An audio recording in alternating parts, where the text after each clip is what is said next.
اللہ کے نیک بندے، برگزیدہ بندے، اس کی تابعداری کرنے والے بندے، اس کی مرضیات پر چلنے والے بندے، دنیا کے حوادثات اور تھپیڑوں سے بچ کر اللہ اور اس کے رسول کریم صلی اللہ علیہ وسلم کا ہر وقت ذکر خیر کرنے والے بندے، اصل میں بندے یہی لوگ کہلانے کے حقدار ہیں۔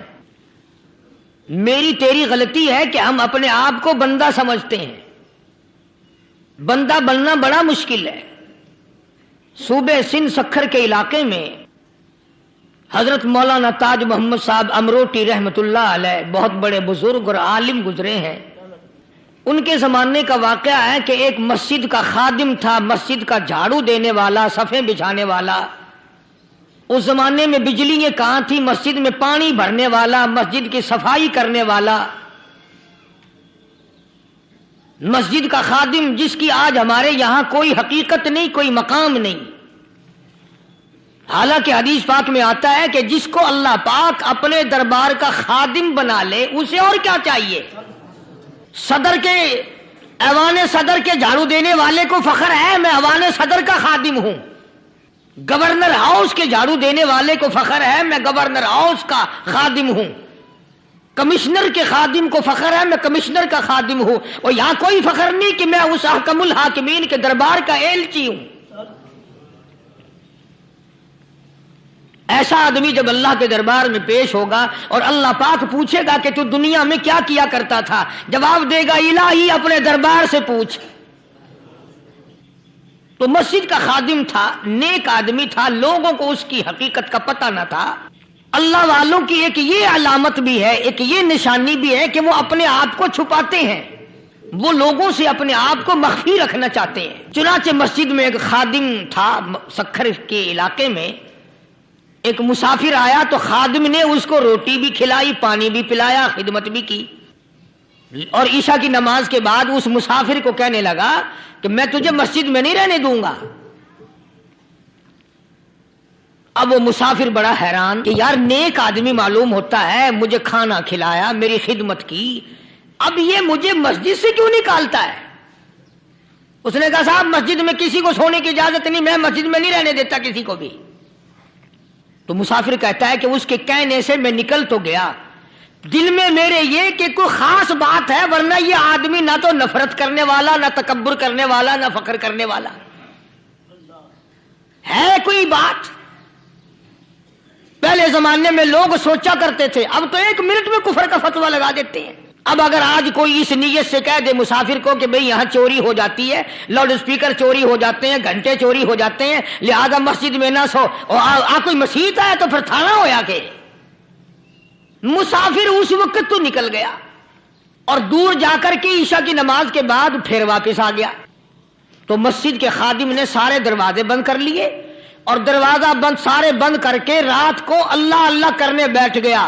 مسافر کہتا جب وہ کہتا تھا اللہ اللہ کہتا اتنی روشنی مسجد میں ہوتی تھی کہ مجھے کڑی اور شتیر نظر آتے تھے۔ ساری رات وہ نہ سویا۔ یہ جو جھنڈے لگا کے بیٹھے ہیں انہیں کون ولی کہتا ہے؟ ولی کو جھنڈا لگانے کی ضرورت کیا پڑی ہے؟ صبح ہوئی، اذان سے کچھ دیر پہلے اس مسجد کے خادم نے دروازے کھولے، لوگ آ گئے۔ اب اس مسافر نے تو حال دیکھ لیا تھا۔ صبح کی نماز کے بعد کہنے لگا حضرت جی آپ نے چھپانے کی تو بڑی کوشش کی پر میں نے پھر بھی دیکھ لیا، میرے لیے دعا فرماؤ، میرے لیے کوئی دعا فرماؤ۔ چنانچہ اس اللہ والے نے، اس مسجد کے خادم نے، اس ولی نے اس کے لیے دعا کیا کی؟ اللہ تعالیٰ تجھے انسان بنائے، اللہ پاک تجھے آدمی بنائے۔ اب وہ مسافر کہتا ہے کہ کمال ہو گیا، نہ میری دکان کے لیے دعا کی، نہ میرے مکان کے لیے دعا کی، نہ میرے دولت مند ہونے کی دعا کی، نہ میرے جنت میں جانے کی دعا کی، نہ میرے قبر سے عذاب سے بچنے کی دعا کی۔ یہ بھی کوئی دعا جو اللہ تجھے بندہ بنائے، اب کون سا میں گدھا ہوں؟ یہ بھی کوئی میرے مطلب کی دعا کی ہے؟ وہ اللہ والا سمجھ گیا کہ اس نے میری دعا کی قدر نہیں سمجھی۔ مسجد میں بیٹھے تھے، پاس بازار تھا، اس اللہ والے نے اپنی ٹوپی اتار کر اس مسافر کے سر پہ رکھ دی اور کہا ذرا بازار میں جھانک مار جاتی پائی ہو، ذرا جھانکیو بازار میں۔ جب اس نے نظر ڈالی تو لوگ چل رہے ہیں، کوئی گدھے کی شکل، کوئی کتے کی، کوئی خنزیر کی، کوئی بھیڑیے کی، کوئی چتے کی، کوئی لومڑی کی، کوئی گدڑ کی شکل ہے۔ اچھا وہ مسافر بھی سیانا تھا، اس کو خیال آیا کہ میں اپنے آپ کو تو دیکھوں تو گدڑ نظر آیا۔ پھر اس اللہ والے کی دعا کی قدر ہوئی۔ تو اس پر یہ میں نے ذکر کر دی بات، ایک حکایت اللہ والے کی کہ ہم کوئی بندے ہیں۔ اب آپ لوگوں میں سے شانے آدمی یہ کہتے ہوں گے کہ جی تو نے تو بات بنا دی ممبر پہ بیٹھ کے، آدمی نہیں تو اور ہم کیا ہیں؟ آؤ ذرا قرآن کریم سے پوچھیں۔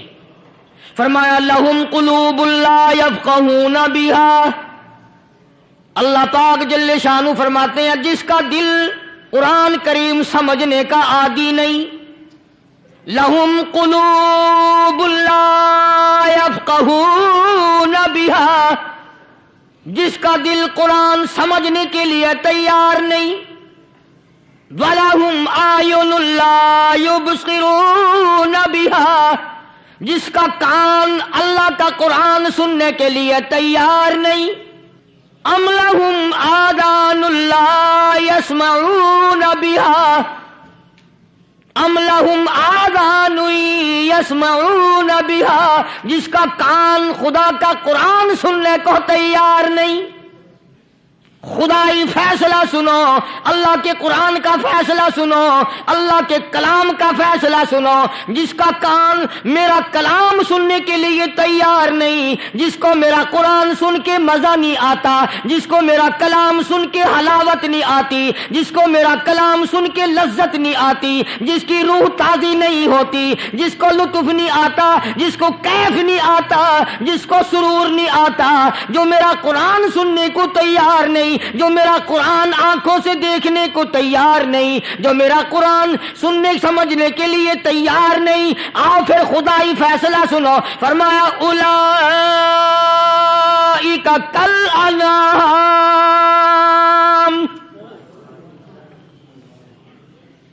میرا فیصلہ نہیں، کسی پارٹی کا فیصلہ نہیں، کسی فرقے کا نہیں، کسی طبقے کا نہیں، کسی جماعت کا نہیں۔ فرمایا اولئک الانعام، پیدا کرنے والا مالک و خالق کہتا ہے مجھے اپنی کبریائی کی قسم یہ سارے جانور ہیں، یہ سارے کے سارے جانور ہیں، یہ درندے ہیں جو ایک دوسرے کو چیر پاڑ کر کھاتے ہیں، یہ درندے ہیں جو ایک دوسرے کا خون پیتے ہیں۔ فرمایا بل ہم اضل، جانوروں سے بھی بدتر۔ جس کے دل میں قرآن سن کر ترس نہیں، جس دل میں رحم نہیں، اپنے سے کمزور دیکھ کر جس کے دل میں شفقت نہیں، مہربانی کا مادہ نہیں، فرمایا وہ کوئی بندہ ہے، وہ تو جانور ہے۔ اور خدا غضب میں آ گیا، فرمایا بل ہم اضل، اس سے بھی بدتر۔ اللہ والے جو ہیں وہ ان خصلتوں کو دور کراتے ہیں، اور وہ آدمی کے مزاج اور دل میں سے ایسی چیزیں نکالتے ہیں جو اس کی بربادی کا ذریعہ بنتا ہے۔ دل کی بیماریوں کا کسی کو فکر نہیں، بخار ہو جائے آپ چڑھ جائے آپ کو پتہ چل جاتا ہے، نزلہ ہو جائے آپ کو پتہ چل جاتا ہے، کھانسی ہو جائے پتہ چل جاتا ہے، دل کی بیماریوں کا کیا پتہ چلے؟ صحابہ اکرام رضوان اللہ تعالی علیہ مجمعین کی جماعت کے اللہ پاک کے محبوب حضرت محمد الرسول اللہ صلی اللہ تعالی علیہ وسلم نے دلوں کی صفائی کی۔ پہلے لوگ جھونپڑیوں میں کچے کوٹھوں میں رہتے تھے، نہ اتنی صفائی تھی نہ اتنی ترقی تھی۔ آج برتنوں کی صفائی دیکھو، کپڑوں کی صفائی دیکھو، مکان کی صفائی دیکھو، رات دن بس اسی دھندے میں لگے ہوئے، سارا دن برتن دھونے سے فرصت نہیں، سارا دن کپڑوں کے بناؤ اور سوار میں فرصت نہیں۔ تو اللہ والے ایسے موقع پر بڑی عجیب بات کہتے ہیں، وہی مجذوب ہے، مجذوب علی رحمت کہتے ہیں بظاہر تو ہر شے میں بے حد صفائی، بظاہر تو ہر شے میں بے حد صفائی، مگر دل میں ہے گندگی انتہائی۔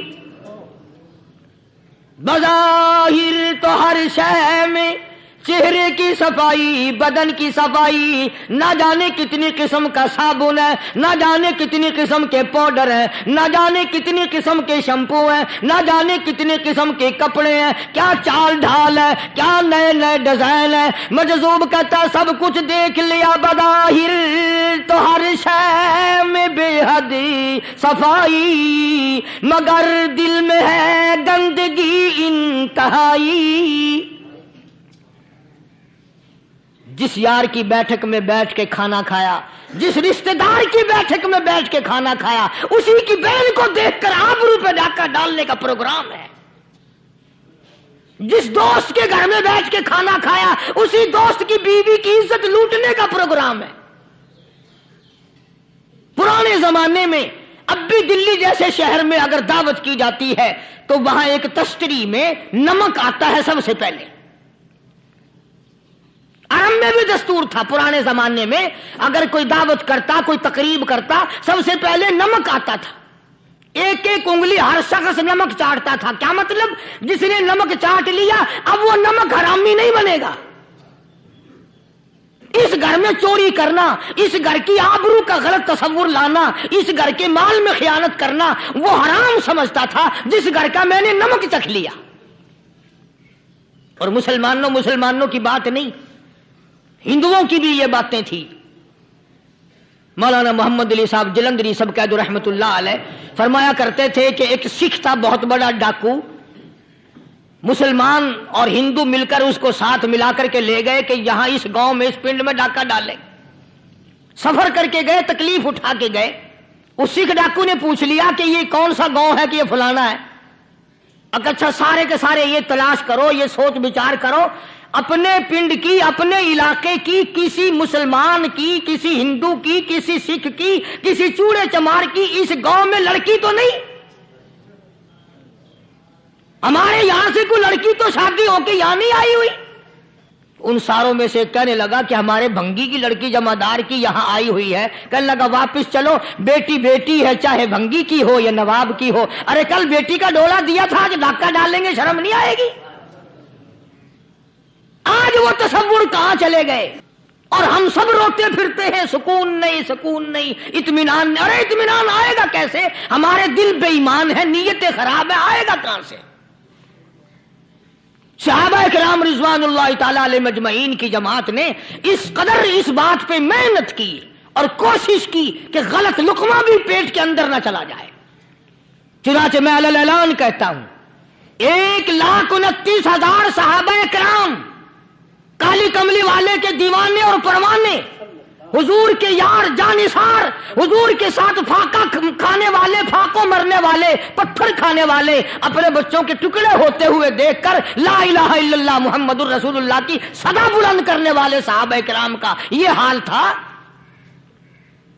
پیدل سفر کر کے جاتے تھے یہودی عیسائی، شام نکل گئے، فلسطین نکل گئے، ہندوستان آ گئے، 2 سال لگ جاتے تھے، اپنی جوان بیٹیوں کو مسلمانوں کے گھروں میں چھوڑ کے آ جاتے تھے۔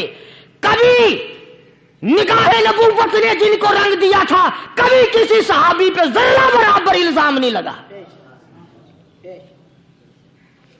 ان یہودیوں کا، ان عیسائیوں کا یہ عقیدہ تھا کہ محمد صلی اللہ علیہ وسلم کے جو غلام ہیں ان کی نگاہ بھی پاک ہے، ان کے دل بھی پاک ہیں، ان کے ارادے بھی پاک ہیں، ان کے ہاتھ بھی پاک ہیں۔ مصر کے گورنر نے، مصر کے جنرل کرنل نے خط لکھا سیدنا فاروق اعظم رضی اللہ تعالی عنہ کی خدمت میں، دور خلافت ہے حضرت فاروق اعظم کا۔ کیا خط لکھا کہ حضور مجھے کافی وقت گزر گیا ہے اور فلاں علاقے میں آپ کے حکم سے ہم نے جانا ہے اور راستہ صرف ایک ہے اور اس راستے میں جال بچھا دیا گیا۔ اب مجھے مشورہ دیں، میں کیا کروں؟ حکم دیں مجھے۔ جال کیا بچھا دیا گیا کہ ہمیں پتہ چل گیا ہے عیسائیوں نے پروگرام بنایا، سینکڑوں لڑکیاں تلاش کر کر کے بڑی خوبصورت حسینہ اکٹھی کی ہیں، ان کو گانے بجانے کی ٹریننگ دی ہے، ان کو اچھی اچھی آوازوں والی لڑکیاں ڈھونڈ کے لائے ہیں، اور انہوں نے یہ پروگرام بنایا کہ جب مسلمانوں کی فوج اس گلی سے گزرے گی ان کوٹھوں کے اوپر چڑھ کے گانا بجانا کریں گے تاکہ ان کے دل میں بدماشی آئے اور ان کا بیڑا غرق ہو۔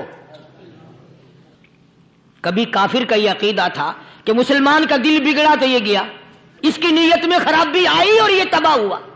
جناب فاروق اعظم رضی اللہ تعالیٰ عنہ نے اسے یہ خط نے لکھا کہ تو قرآن پڑھا کر، تو نفل پڑھا کر۔ امیر المومنین خلیفۃ المسلمین سیدنا فاروق اعظم رضی اللہ تعالیٰ عنہ نے اپنے جنرل کرنل کو خط لکھا کہ اس میں لمبی چوڑی فکر کی کوئی بات نہیں، اس میں کوئی پریشانی والی بات نہیں، کوئی سوچ و بچار والی بات نہیں، سارے تیری فوج میں تیری کمان میں مسلمان ہیں، سب کو اکٹھا کر لے، ساروں کو اکٹھا کر کے قرآن کریم کے سورۃ نور کی 2 آیتیں سنا دے۔ یہ بھی نہیں فرمایا کہ سزا سناؤ، اتنے کوڑے لگیں گے، جو خلاف کرے گا یوں قید ہوگی، یہ کورٹ مارشل کر دیا جائے گا، کچھ نہیں۔ جناب فاروق اعظم رضی اللہ تعالیٰ عنہ کی رائے دیکھو، ان کے خیال میں قرآن کریم میں اتنی بڑی طاقت ہے، اتنی بڑی عظمت ہے، اتنی بڑی کرامت ہے، کلام الہی میں اتنا بڑا شرف ہے۔ اعلان کر دیا، فرمایا اپنے کرنل کو ساری فوج کو، لشکر کو اکٹھا کر کے قرآن کریم کی فلاں فلاں آیت سنا دے، اور اس کے بعد بے دھڑک فوج کو، لشکر کو اسی راستے سے گزار کے لے جا، بے دھڑک لے جا۔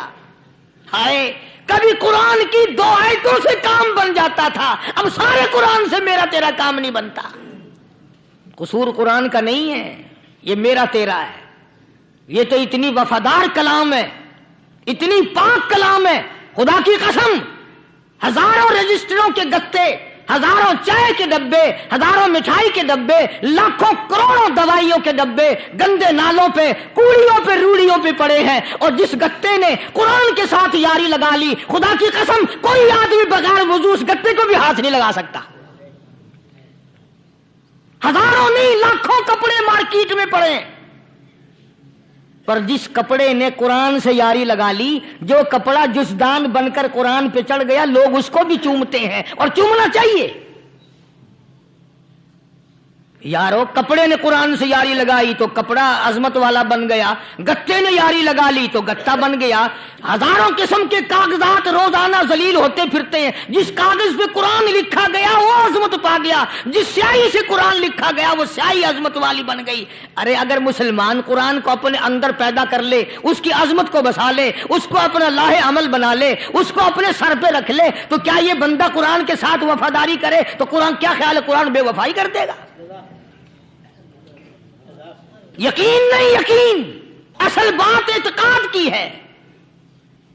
یقین کا تو یہ عالم بنا ہوا ہے کہ اگر کوئی چوری کا معاملہ ہو جائے اور کسی پر شبہ ہو، اگر اسے کہو کہ قرآن اٹھا دے تو دیر نہیں لگائے گا، اور اگر کہے کہ فلانی خانگاہ کا کنڈا مار دے کہ یہ کام میں نہیں کرتا۔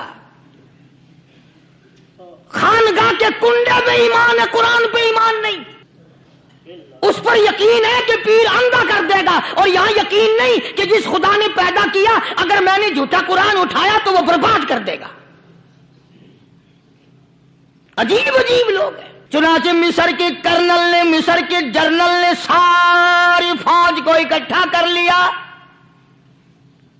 اس نے بھی یہ بات تو نہیں کہی کہ فاروق اعظم کو دوبارہ خط لکھتا کہ حضرت یہ تو 2 آیتیں آپ نے لکھی، یہ تو سارا قرآن روز پڑھتے ہیں، پر بنے گا کیا؟ جیسے فاروق اعظم کا یقین تھا، فاروق اعظم کی فوج کے کرنل کا بھی یقین ہے، فاروق اعظم کے فوج کے جنرل کا بھی یقین ہے۔ اس نے ساری فوج کو اکٹھا کیا، لشکر کو جمع کیا، اور اس کے بعد کہنے لگا قل للمؤمنین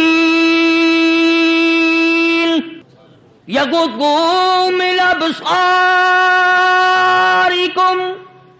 ویحفظوا فروجہم ذالک ازکی لہم ان اللہ خبیر بما یصنعون۔ او لوگوں، خدا تمہیں کہتا ہے اپنی آنکھوں کی حفاظت کرو، اگر تمہاری نظریں غلط جگہ پڑی اپنی عزت کی حفاظت کرو، اپنی آبرو کی حفاظت کرو، اگر غلط نظریں پڑی غلط استعمال ہوئی، ان اللہ خبیر بما یصنعون، اللہ پاک تمہاری ساتھ ساتھ ہے، وہ ہر چیز کو دیکھتا جائے گا، وہ ہر چیز تمہاری دیکھے گا۔ چنانچہ تاریخ شاہد ہے، ابن حشام نے لکھا ہے، ابن خلدون نے لکھا ہے، اور کئی مورخین نے لکھا ہے کہ جب مسلمان جرنل نے، مسلمان کرنل نے اپنی فوج کو قرآن کی 2 آیتیں سنائی اور اس کے بعد حکم دیا چلو، تمام کا تمام لشکر چل رہا ہے، ادھر ڈھول بجا، دھماکے بجے، گانا شروع ہوا، گانا بجانا شروع ہوا، ساری فوج نکل گئی، سارا لشکر چلا گیا، لڑکیوں نے دیکھا کہ یہ تو ختم ہو گئے، نیچے آواز دے کے کہنے لگی اور جانے والوں یہ ساری فوج کئی اندھوں کی فوج تو نہیں؟ یہ حسن کا نظارہ اور یہ ڈانس اور یہ آواز، ہم ناچ ناچ کے تھک گئی، کوئی سر نہیں اٹھاتا۔ اور آج دیکھ لیں آپ، ہر گھر کے اوپر وہ لگا ہوا ہے ایریل، لعنت کا ایریل لگا ہوا ہے، لعنت کا ایریل۔ حاجیو تم کیا کہتے ہو کہ ہمارے گھر کا اس میں کیا بگڑے گا؟ خدا کی قسم وہ بگڑتا ہے، وہ دیمک لگتی ہے، وہ تباہی پھرتی ہے، تمہیں پتہ بھی نہیں چلتا۔ تم نے کیا سوچ رکھا ہے؟ مسلمان کرنل کے حکم پہ ساری فوج نکل گئی، ناچنے والی گانے والی لڑکیاں عیسائیوں کی حیران ہیں، کیا ہوا؟ لاکھوں کی تعداد میں فوج گزر گئی، کوئی نگاہ اٹھا کے نہیں دیکھتا۔ ایک مسلمان سپاہی گزرتا گزرتا نیچی نظریں کیے کیے کہنے لگا سر کیسے اٹھائے، نگاہ کیسے کوئی اٹھائے گا؟ یہ سارے کے سارے اللہ کا قرآن سن کر آئے ہیں، کیسے کوئی نگاہ اٹھائے گا، کیسے کوئی سر کو اٹھائے گا؟ یہ سارے کے سارے اللہ کا قرآن سن کر آئے ہیں۔ ان کا عمل ہوا نا قرآن پہ، ان کے عمل کا کتنا بڑا اثر پڑا۔ مورخین نے لکھا، ابن حشام لکھتا ہے عیسائی لڑکیوں نے چھلانگیں لگا دی، کوٹھی سے نیچے آ گئی، کہنے لگی عام مسلمانوں وہ قرآن ہمیں بھی سنا کے جاؤ جس میں اتنی اسپرٹ ہے، اتنی طاقت ہے، جو حسن کے نظارے سے روک دے، جو گانے بجانے سے روک دے۔ یہ تو آدمی کے دل کا سکون ہے، نہ گانا سنتے ہو نہ حسن کا نظارہ کرتے ہو، جاتے والے یوں نہ جاؤ، ہمیں بھی وہ قرآن سنا کے جاؤ۔ اس قرآن میں کتنی بڑی طاقت ہے، وہ کتنی عظمت ہوگی، اس میں اس کلام میں کتنی برکت ہوگی، جس کلام میں یہ تاثیر ہے کہ وہ ایسی ایسی چیزوں سے روک دیتا ہے۔ چنانچہ ایک مسلمان سپاہی چلتا بھی جاتا ہے اور کہنے لگا وَقُلْ لِلْمُؤْمِنِينَ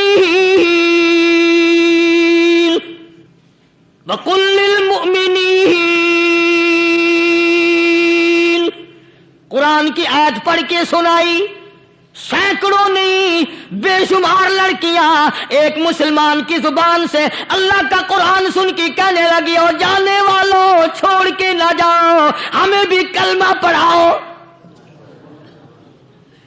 جتنی بھی وہ ناچنے گانے والی تھی تمام کی تمام کلمہ پڑھ کر مسلمان بن گئی، اور مورخین نے لکھا ہے آخری دم تک قرآن کی شیدائی اور دیوانی بن کے گزری ہیں۔ پھر وہ لڑکیاں جو رات دن حسن و جمال کا پیکر بنی رہتی تھی، علماء نے لکھا ہے جب موت آئی ایک ایک کے بدن میں کپڑے لباس میں موت آئی تو 50-50 ٹاٹی لگی ہوئی تھی۔ بظاہر تو آج بھی بڑی جھاڑا پنجی ہے، بڑی صفائی ہے، بڑی دوڑ دھوپ ہے۔ اسی کو مجذوب الاعلان کہتا بظاہر تو ہر شے میں بے حد صفائی، مگر دل میں ہے گندگی انتہائی، کبھی اس کے دھوکے میں آنا نہ بھائی، یہ سب ہے رعائی، یہ بس ہے رعائی، یہ تو چیز ہی کچھ نہیں۔ بڑے بڑے دھندے ہمیں پلٹتے دیکھے، بڑے بڑے نظام بگڑتے دیکھے۔ محمد عربی صلی اللہ تعالی علیہ وسلم کے دربار میں بڑے بڑے لوگ آتے تھے۔ اللہ غنی، نگاہ نبوت نے جس کو رنگ دیا سبحان اللہ، پھر قیمت بن گیا، وہ اسلام کی دولت سے پیچھے نہ ہٹا۔ کوئی پیچھا پھر کے دیکھا ہی نہیں کہ ہم کیا کر رہے ہیں۔ ایک لذت تھی، ایک کیف تھا، ایک سرور تھا صحابہ کرام کو. کہاں سے وہ چیز ہم لائیں؟ کیسے ہم میں وہ چیز پیدا ہوگی؟ جنگ بدر ہوا، بڑی بہترین بات ہے، توجہ لکھ کے لے جاؤ، انشاءاللہ قبروں میں دعائیں دو گے. جنگ بدر ہوا، 70 سے زیادہ کافر پکڑے گئے، مدینے میں پکڑ کے قیدی بنا کر کے لائے گئے.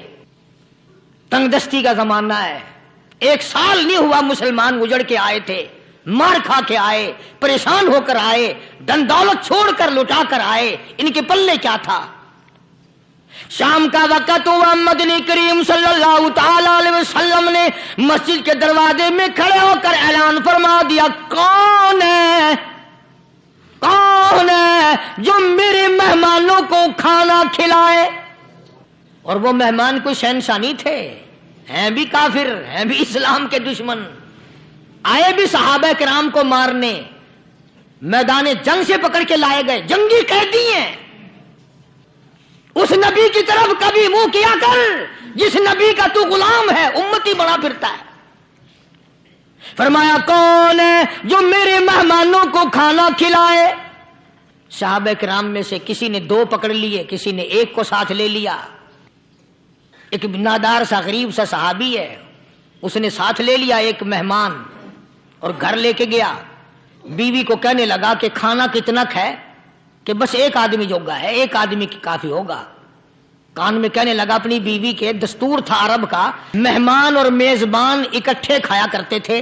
اپنی گھر والی کے کان میں کہنے لگا کہ اس کے آگے کھانا رکھ دیں گے مہمان کے، جب یہ کھانا شروع کر دے گا کسی بہانے سے دیوا بجھا دیو، میں یوں ہی منہ کو خالی ہلاتا رہوں گا، یہ کھانا کھا لے گا، پیٹ بھر جائے گا اس کا. چنانچہ کھانا آگے رکھ دیا، جو کچھ بھی تھا. اس نے کھانا شروع کیا کہ جی آپ بھی کھائیں، کہ ہاں ہاں میں بھی کھا رہا ہوں. بس یوں ہی کھانے میں بھی ہاتھ لگائے، منہ کو بھی ہاتھ لگائے اور منہ کو چلائے بھی برابر. بیوی نے چراغ بجھا دیا. یہ عمل تو صحابی کر رہا ہے اپنے گھر میں. ادھر قرآن کریم نازل ہو گیا محمد کریم صلی اللہ علیہ وسلم کی ذات پہ، فرمایا وَيُؤْثِرُونَ عَلَىٰ أَنفُسِهِمْ وَلَوْ كَانَ بِهِمْ خَصَاصَةٌ وَمَن يُوقَ شُحَّ نَفْسِهِ فَأُولَٰئِكَ هُمُ الْمُفْلِحُونَ.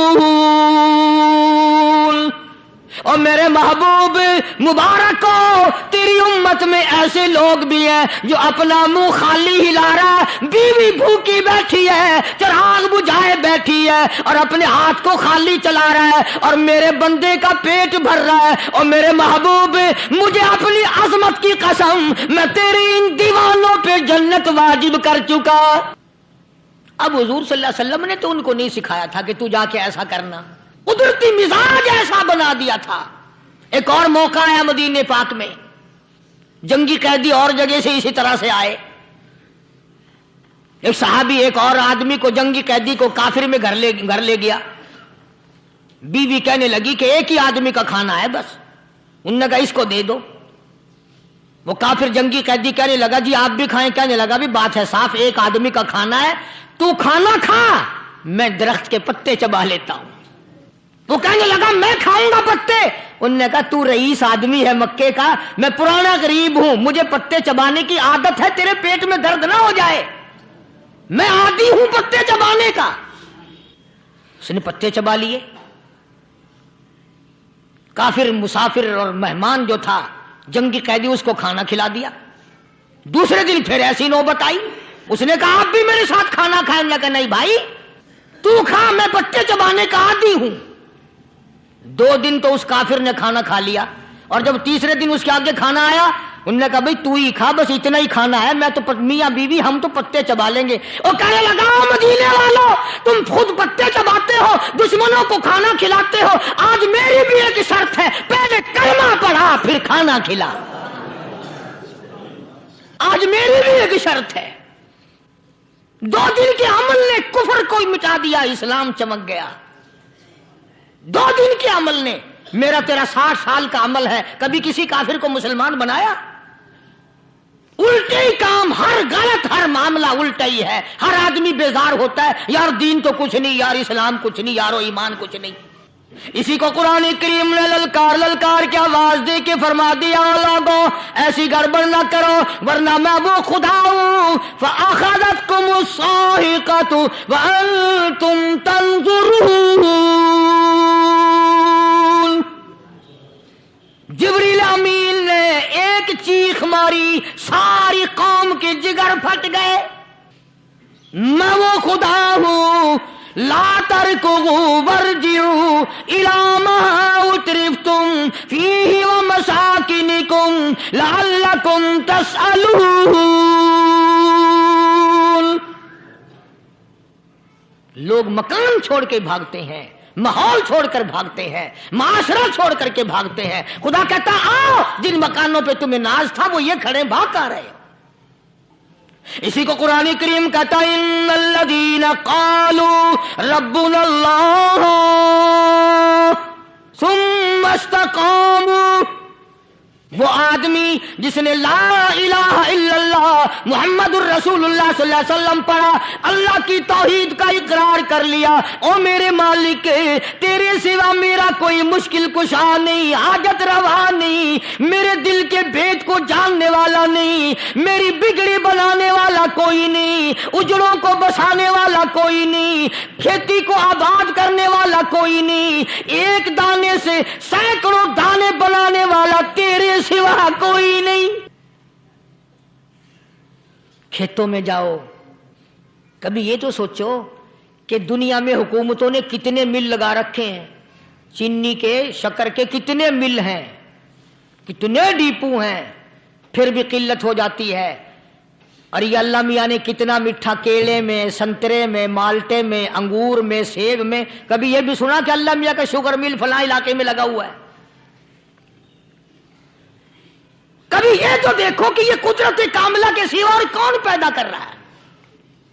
فرمایا جس نے اللہ کی توحید کا اقرار کر لیا، محمد عربی صلی اللہ علیہ وسلم کی ختم نبوت کا اقرار کر لیا، خدا کے بعد خدا کوئی نہیں، مصطفیٰ کے بعد نبی کوئی نہیں، پھر قرآن نے شرط لگائی ثم استقاموا، پھر اس پر جمع رہے، ڈٹا رہے، یوں نہیں کہ کبھی ادھر لڑک گیا کبھی ادھر لڑک گیا۔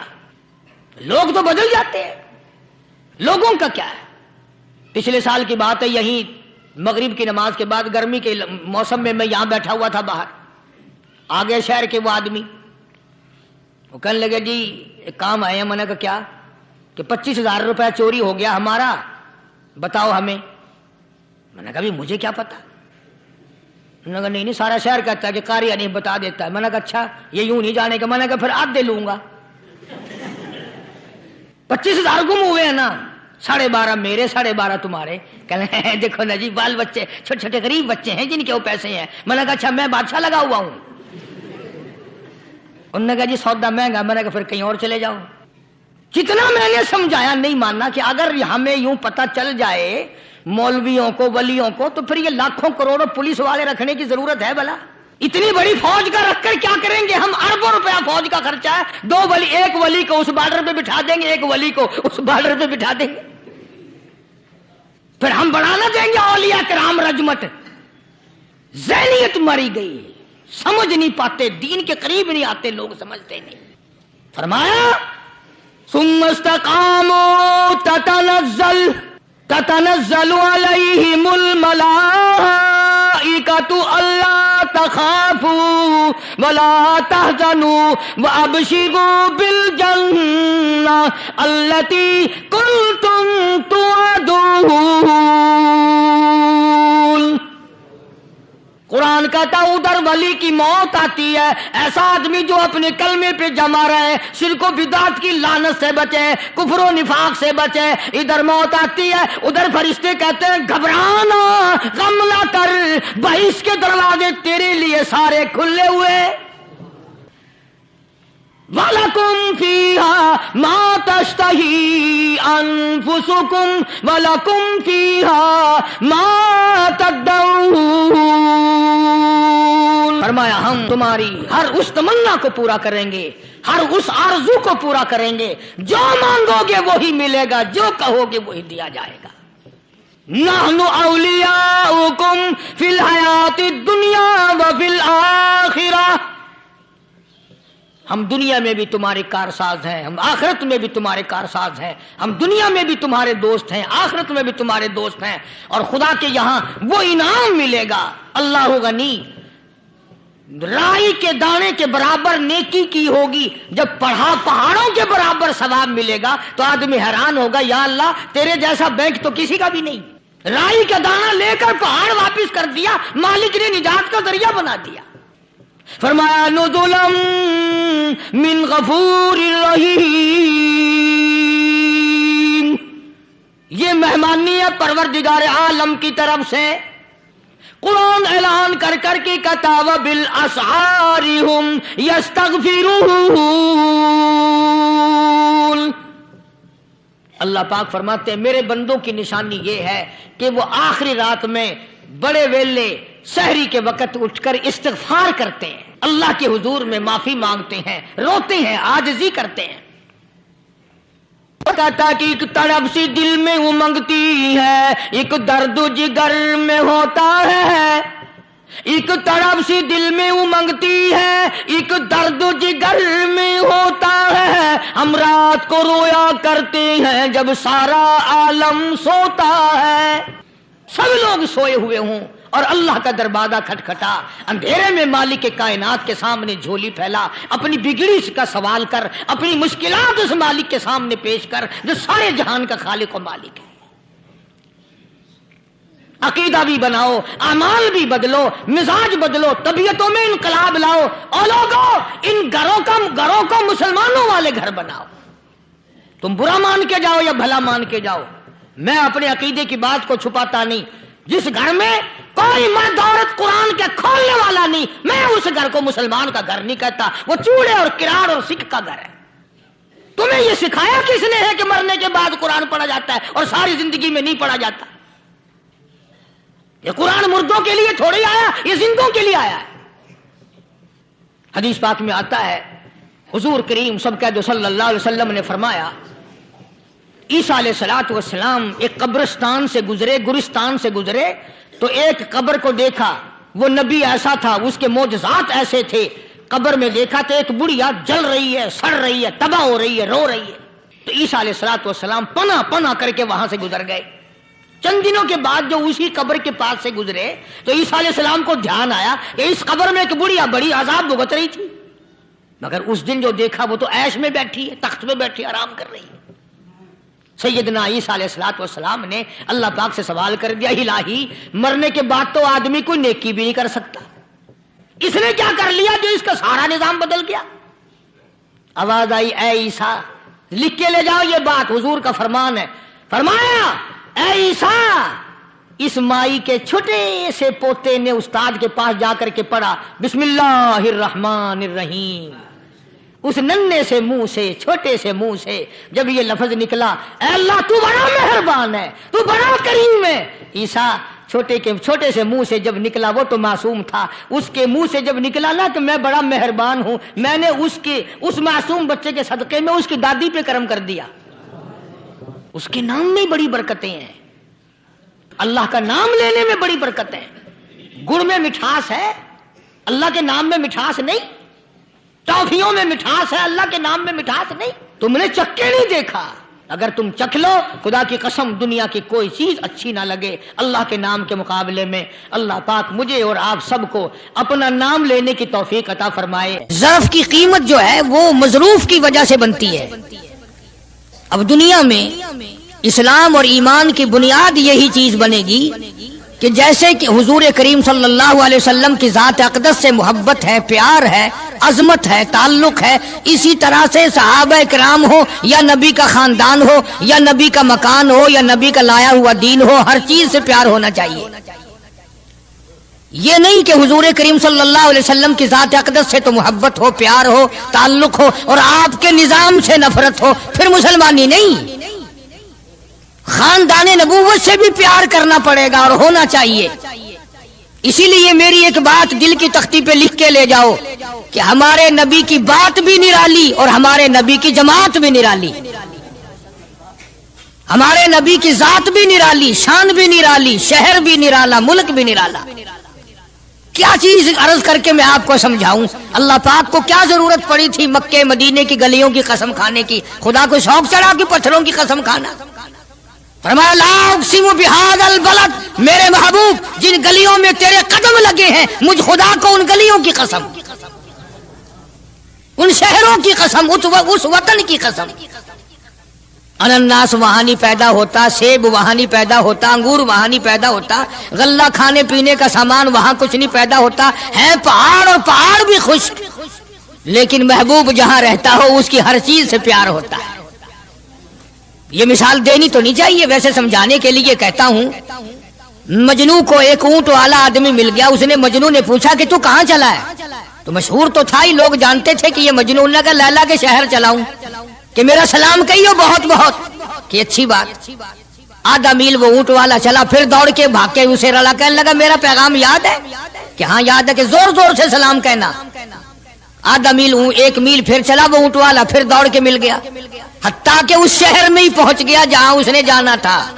اونٹ والا کہنے لگا رے میرا سر کھاتے کھاتے تو نے یہ وقت کر دیا، تو خود ہی جا کے سلام کہہ لے، اب تو شہر وہی آ گیا، میں کیا کہوں گا؟ تو جب شہر کے اس علاقے میں گیا جہاں لیلا رہتی تھی تو گلی سے کتا نکلا، مجنو نے بیٹھ کے کتے کے پاؤں چومنے شروع کر دیے۔ لوگ کہنے لگے پاگل ہے، گدھا ہے، دیوانہ ہے۔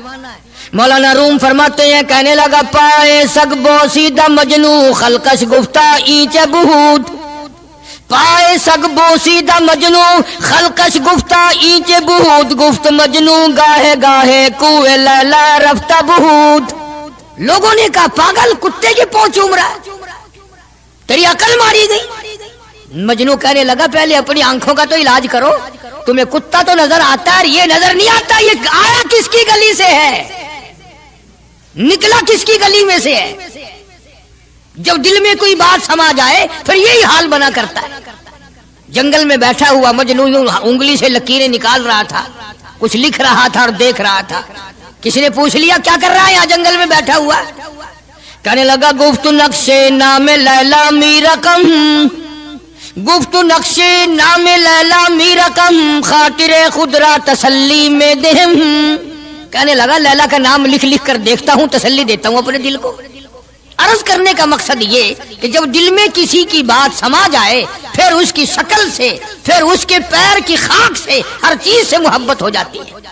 تو مسلمان جب کلمہ پڑھتا ہے لا الہ الا اللہ محمد الرسول اللہ صلی اللہ تعالی علیہ وسلم، تو اللہ پاک نے جس نبی کی محبت دلوں میں ڈالی ہے اس کی ہر چیز سے پھر پیار ہونا چاہیے۔ اب جو جماعت نبی کے ساتھ ساری زندگی رہی ہو، آخری وقت تک جس جماعت نے سرکار دو عالم صلی اللہ علیہ وسلم کا ساتھ دیا ہو، وہ جماعت کتنی ممتاز ہوگی، وہ کتنی شان والی جماعت ہوگی کہ معمولی لوگ تو نہیں ہے، اور ان کی بڑی خصوصیات ہیں۔ مثلا ایک قافلہ چل رہا ہے، اور وہ قافلہ اور وہ لشکر بھی کتنا خوش قسمت ہوگا جس میں خود محمد عربی صلی اللہ علیہ وسلم موجود ہے۔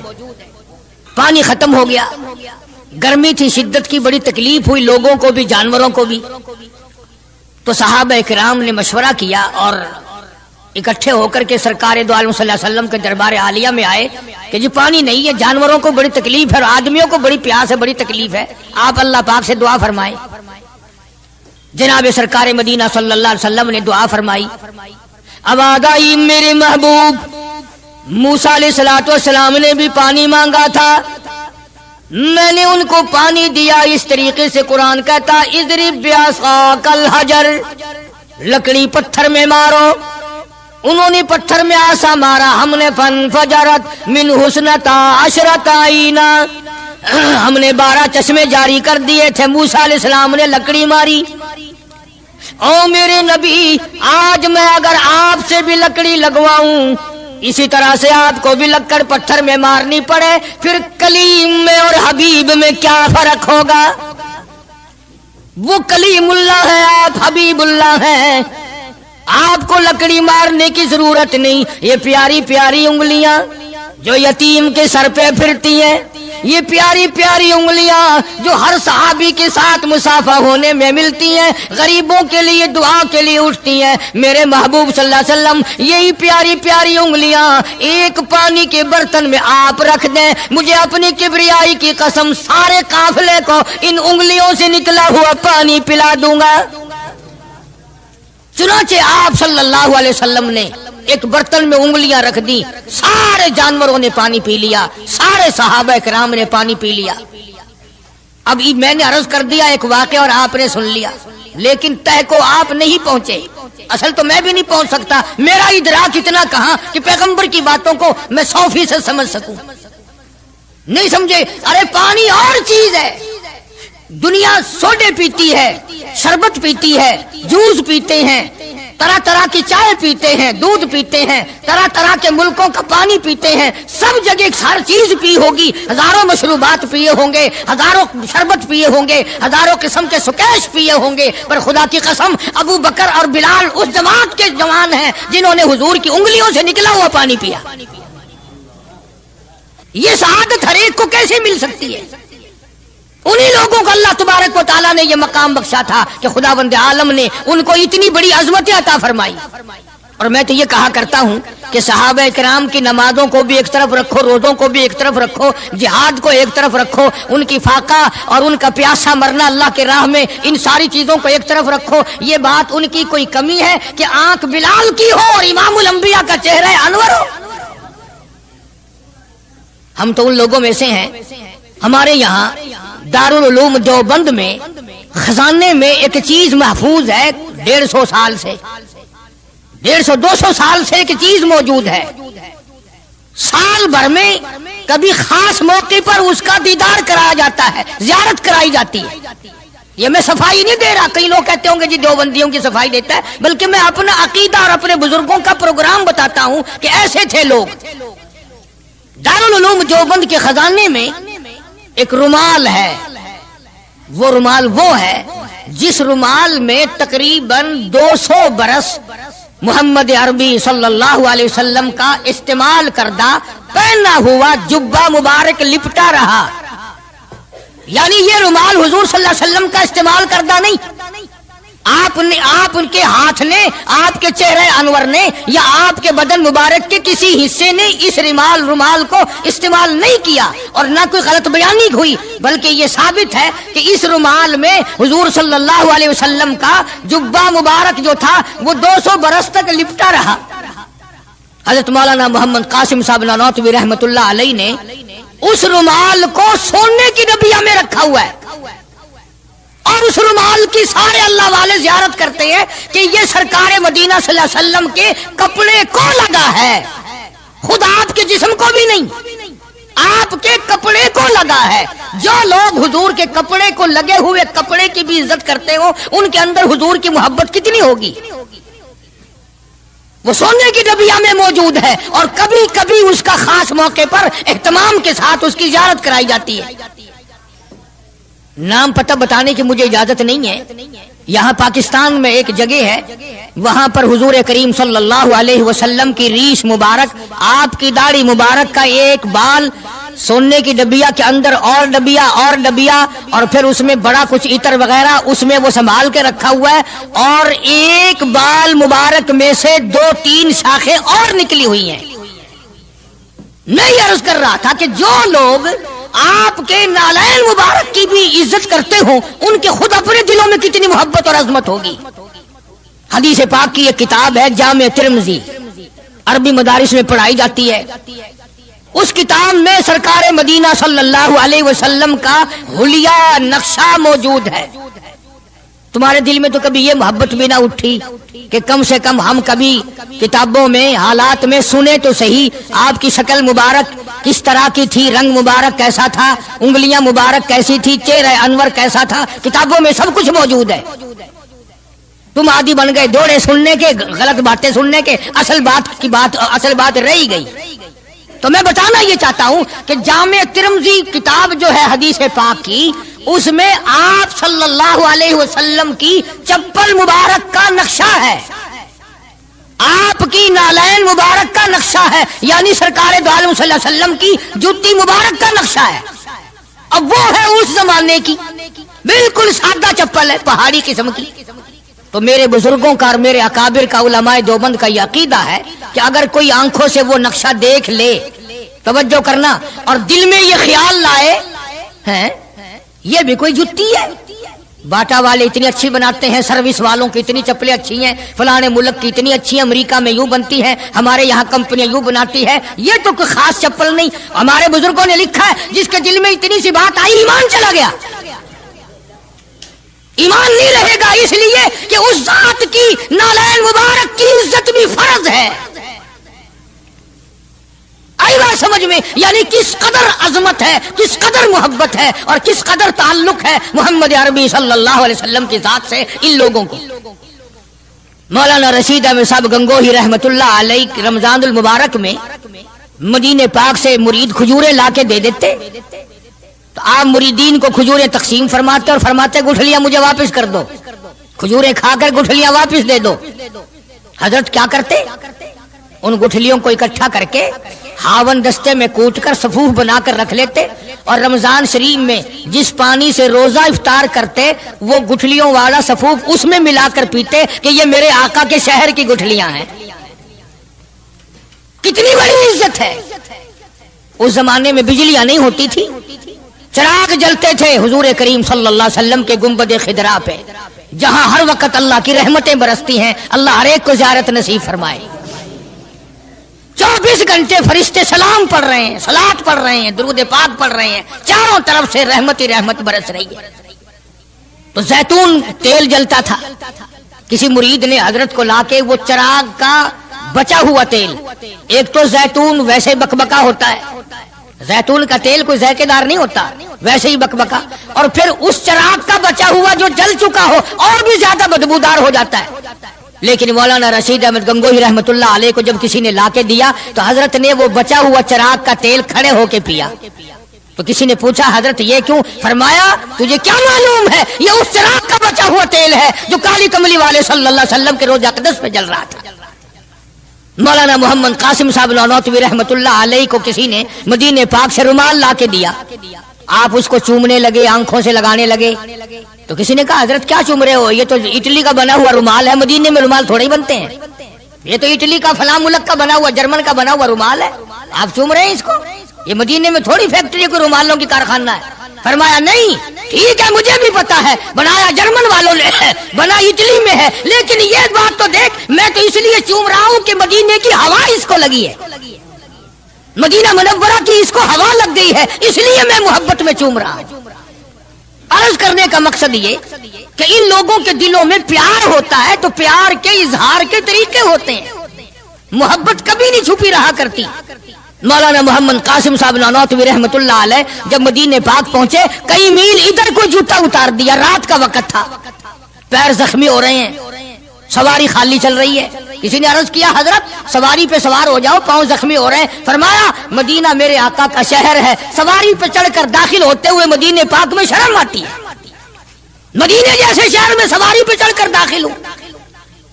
چنانچہ جتنے دنوں مدینے پاک میں رہے جوتا نہیں استعمال کیا، جوتا نہیں پہنا مدینے پاک میں رہتے ہوئے مولانا محمد قاسم نانوتوی رحمت اللہ علیہ نے.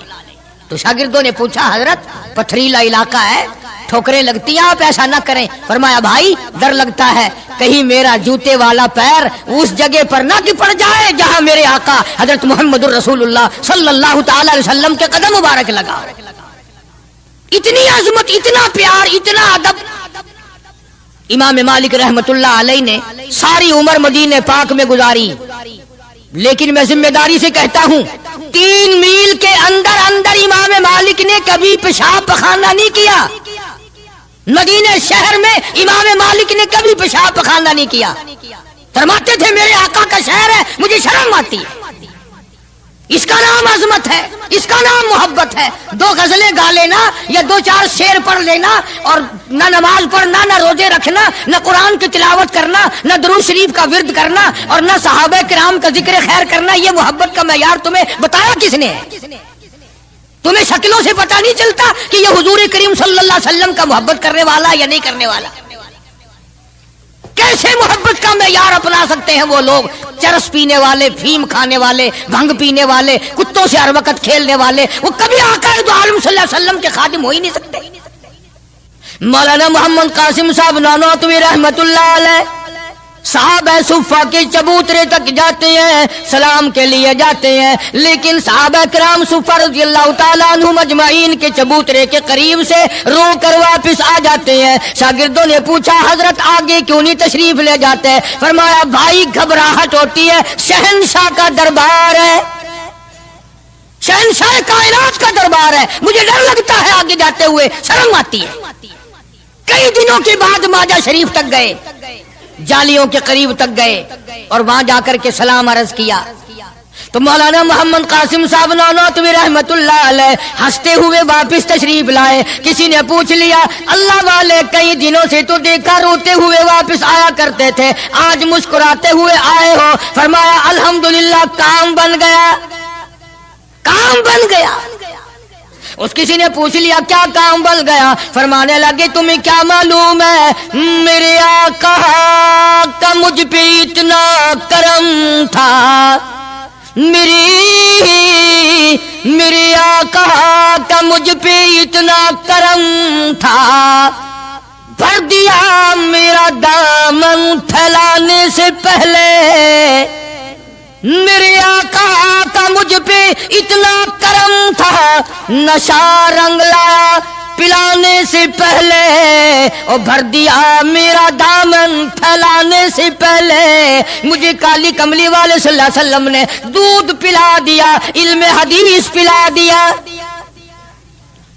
عجب انداز کے لوگ ہیں، عشق ان جیسا۔ باہر تشریف لائے، نعتیہ کلام تو دیکھو، عشق کے بغیر ایسا کون کہہ سکتا ہے؟ یوں فرماتے ہیں جیوں تو سگانے، جیوں تو سگانے حرم کے ساتھ پھروں، او میری مولا بقایا زندگی اگر میری ہے، میرا مدینے کے کتوں میں شمار کر دے، میں بڑا راضی۔ جیوں تو سگانے حرم کے ساتھ پھروں، اور مروں تو کھائے مجھ کو مدینہ کے مرغ و مار، میں مدینے میں مر جاؤں، مدینے کے پرندے مجھے کھا جائے، میں بڑا راضی۔ کیا انداز ہے ان لوگوں کا۔ اور ایک بڑے عظیم بزرگ اسی زمانے کے ہیں مولانا محمود الحسن صاحب شیخ الہند صاحب کا رحمت اللہ علیہ، بڑے بڑے عجیب لوگ تھے۔ کلام تو ان لوگوں کا حق تھا نا جو ہر وقت نبی صلی اللہ علیہ وسلم کی یاد میں مگن رہتے تھے، اسی لگن میں لگے رہتے تھے، اسی سوز و گداد میں، اسی محبت میں ہر وقت رہتے تھے۔ مولانا شیخ الہند رحمت اللہ علیہ جنت کو خطاب کر کے کہتے ہیں، فرماتے ہیں او جنت میں نے مانا کہ تجھ میں حور و قصور رہتے ہیں، او جنت میں نے مانا کہ تجھ میں حور و قصور رہتے ہیں، اور یہ بھی میں نے مانا کہ ضرور رہتے ہیں۔ کیا تخیل ہے حضرت شیخ الہند رحمت اللہ علیہ کا۔ فرمایا او جنت آ میرا طواف کر کہ میرے دل میں حضور رہتے ہیں صلی اللہ علیہ وسلم۔ بڑی عجیب بات کہی۔ اور جنت تیری ساری نعمتیں، تیرے سونے کے مکانات، تیری چاندی کی اینٹیں، تیرے مشک و عنبر سے بنے ہوئے گارے کے محلات، تیری نہریں، تیری حوریں، تیرے قصور، تمام نعمتیں، آؤ ساری میرے طواف کرو، اس لیے کہ میرے دل میں کالی کملی والے بسے ہوئے صلی اللہ علیہ وسلم۔ عرض کرنے کا مقصد یہ کہ یہ لوگ تھے جو نبی کی ہر چیز سے پیار کرتے تھے، رنگ سے، روپ سے، شہر سے، حالات سے، در و دیوار سے، ساری چیزوں سے۔ اللہ جس کو نصیب کر دے یہ ہر ایک کو تھوڑا ہی ہوتا ہے۔ مولانا قاضی احسان احمد صاحب شجاع آبادی رحمت اللہ علیہ فرماتے تھے اس زمانے میں عرب میں غربت تھی، نہ سونا تھا نہ پٹرول تھا، غریب حالات تھے وہاں کے۔ فرماتے ہم نے کھانا کھایا اور کھانا کھا کر ہم نے ایک ہڈی چوس کر پھینکی تو ایک عربی ایک دیہاتی کا بچہ کھڑا ہوا تھا، وہ اس ہڈی کو اٹھا کر چوسنے لگا۔ ہم نے دیکھ لیا، ہمیں ترس آیا، ہم نے اس بچے کو اپنے پاس بلایا، چھوٹا سا معصوم بچہ ہے، اور اسے کھانا کھلایا، اور کھانا کھلایا، پانی پلایا، کچھ پیسے بھی دیے اس کو کہ بھی کسی غریب کا بچہ ہے جو ہڈی پھینکی ہوئی اٹھا کے چوس رہا تھا۔ اس کے بعد ہم نے اس بچے سے کہا یا ایھا الصبی کہ او بچے ہمارے ساتھ ہمارے ملک چل، تجھے کھلاویں گے بھی، پلاویں گے بھی، کپڑے بھی دیں گے، تیری شادی بھی کریں گے، تجھے سب کچھ دیں گے، مکان بھی دیں گے، سب انتظام کریں گے تیرا۔ انہوں نے کہا سب کچھ کرو گے کہ ہاں سب کچھ دیں گے، ساری چیزیں مجھے کھلایا پلایا کرو گے کہ سب کچھ کھلایا پلایا کریں گے، کپڑے بھی خوب دو گے کہ ہاں کپڑے بھی خوب دیں گے، مکان بھی دو گے کہ ہاں مکان بھی دے دیں گے۔ اللہ اکبر۔ معصوم بچہ گنبد خضرا کی طرف اشارہ کر کے کہنے لگا کیا تمہارے ملک میں یہ بھی ہے؟ تمہارے ملک میں یہ بھی ہے؟ قاضی صاحب فرماتے تھے میری چیخ نکل گئی کہ اور سب کچھ ہے یہ نہیں۔ چھوٹا سا معصوم بچہ کسی دیہاتی کا بھوکا رو کے کہنے لگا تمہاری پھینکی ہوئی ہڈیاں چوسنا اٹھا کر کھانا منظور ہے، اس گنبد خضرا سے بے وفائی نہیں کروں گا، یہی رہوں گا، جاؤں گا نہیں۔ عرض کرنے کا مقصد یہ جب تعلق ہو جائے اور کھانا کیا، پینا کیا، ٹور کیا، بنگلہ کیا، کوٹھی کیا، کوئی چیز سمجھ میں نہیں آتی پھر۔ اس لیے اللہ کے قرآن نے اعلان کر دیا وَمِنَ النَّاسِ مَن يَشْرِي نَفْسَهُ ابْتِغَاءَ مَرْضَاتِ اللَّهِ۔ اللہ پاک خود اعلان کرتا ہے بعضے لوگ وہ ہیں جنہوں نے میری ساتھ کاروبار کیا، جنہوں نے معاملہ کیا، جنہوں نے میری ساتھ دھندا کیا، لین دین کیا، من یشری نفسہ ابتغاء مرضات اللہ۔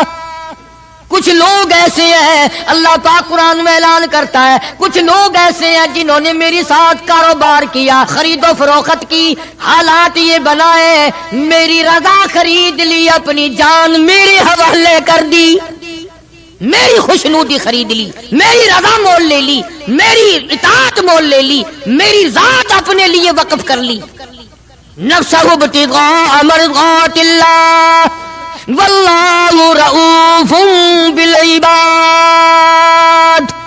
ایسے لوگوں کے لیے میری شفقتیں ہیں، ایسے لوگوں کے لیے میری مہربانیاں ہیں، ایسے لوگوں کے لیے میرا لطف اور کرم ہے، میری عطا اور بندہ نوازی ایسے لوگوں کے لیے ہیں جو میری ساتھ کاروبار کریں، جان مجھ ہے تو میری دی ہوئی لیکن وہ میرے حوالے کر دیں، میں جب اسلام ایمان قرآن کے لیے چاہوں ان کی جان کو لے کر استعمال کر سکتا ہوں۔ اور آگے قرآن کریم نے جو بات فرمائی وہ بڑی عجیب ہے، فرمایا یا ایھا الذین آمنوا ادخلوا فی السلم کافہ۔